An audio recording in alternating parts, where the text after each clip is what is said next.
Hi everyone, Sandman here. Why does the very existence of men going their own way create an emotional crisis for many women? If we as men take the energy, resources, as well as time that we normally spend on women and in relationships, and instead choose to divert that energy for our own desires and dreams, don't we have the right to that type of self-determination?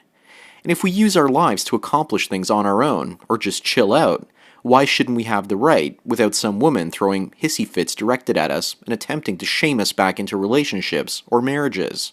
I've spoken to less than a handful of women in real life about the manosphere and about my personal choices as a man. And I explained to them that I was against feminism, and they were very happy with that particular stance. But when I explained to them that I was a MGTOW, the majority of them got very angry with me. And I could feel the rage and frustration coming through. And the ones that don't like it are basically trying to talk me out of going my own way.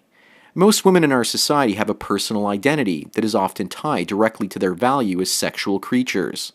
They value themselves based on men objectifying them.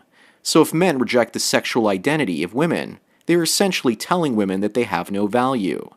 And when you tell a woman about the existence of MGTOW, you are indirectly attacking her self-worth as well as ego. If you've ever rejected a woman in your own personal life, or dumped her, then you'll notice how other women also take it as a personal assault on their self-worth when one of their friends is dumped or discarded. It's not so much that they hate us for escaping the plantation, so much as the fact that we've rejected their female value system and the worship of the golden uterus. Worshipping the vagina is a value system that almost all of the women in our society follow. I also believe that women hate us MGTOWs because every dollar that we keep to ourselves, or save or spend on ourselves, is directly removed from resources that would basically fall into the hands of women. And for that reason they may actually be showing us contempt because we've basically bruised their ego after they've learned about our existence. So that's why women often freak out when I tell them about MGTOW, because it means they have no sexual or reproductive value to me. And when they recognize what we have to say, they often subconsciously spring up and attack us.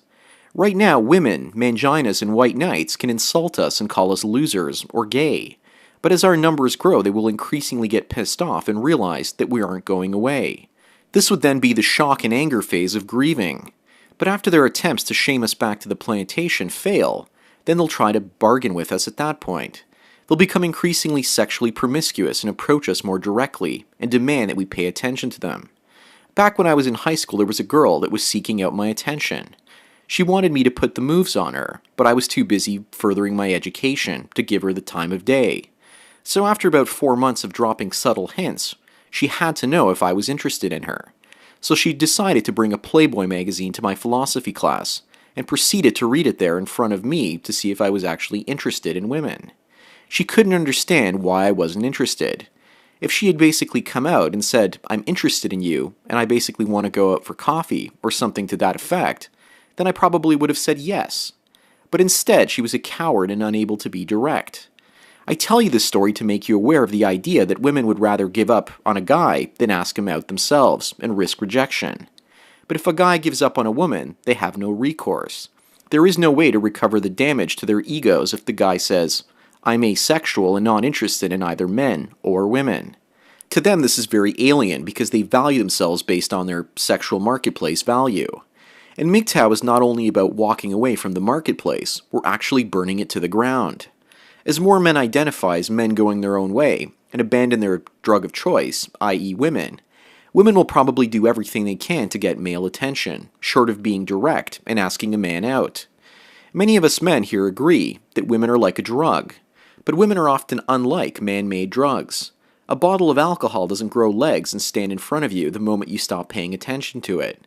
Emotionally as well as sexually frustrated women will probably go out and show off their bodies more and more until some blue pill mangina takes them up on their offer. And I predict that if MGTOW spreads like herbivore men in Japan, then women will also attempt to bargain with men and therefore become more promiscuous.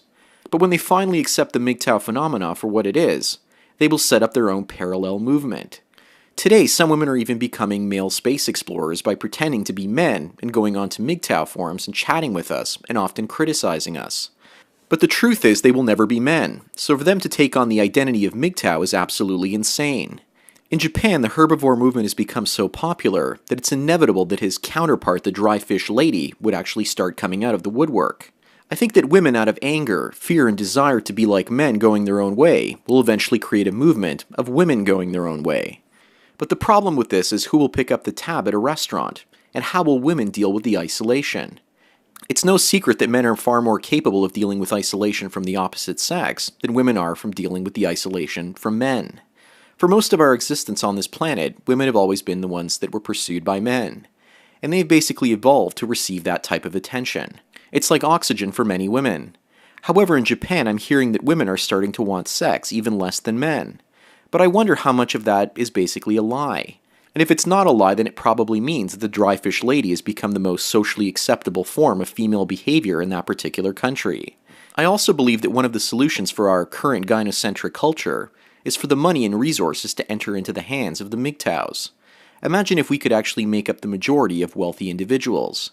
Imagine if we kept women poor enough not to make up the majority of spending decisions. What would they do then?